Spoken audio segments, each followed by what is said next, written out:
Nüüd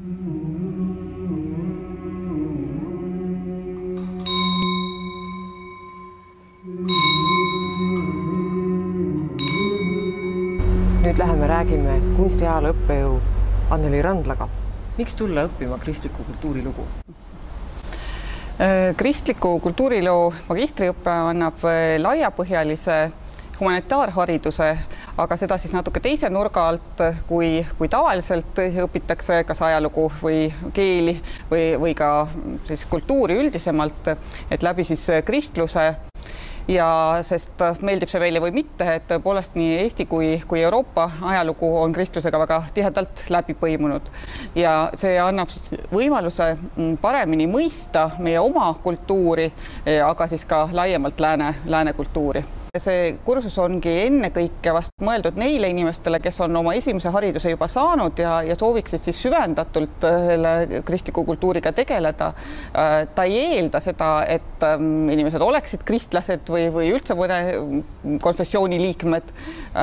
Neid tudengeid, keda mina olen õpetanud, on olnud väga erinevatest konfessioonidest, ka mittekristlikest. Ta on mõeldud nagu tõesti kõige laiemalt oma silmaringi avardamiseks selles kristliku kultuuri võtmes.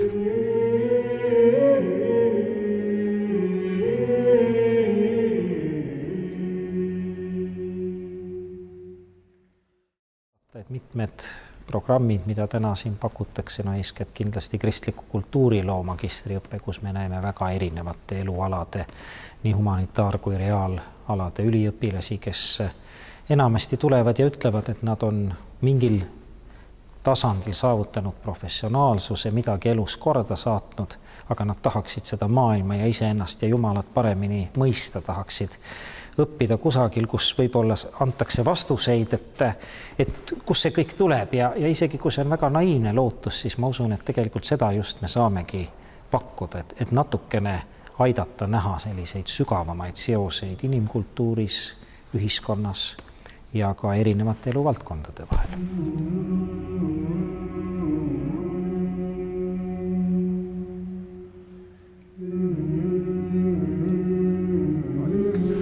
Et ma kutsun üles kultuuriinimesi, kutsun üles õpetajaid, ajakirjanikke, kellel on tegemist kultuuriga, ajalooga, haridusega, õppima kristliku kultuurilugu.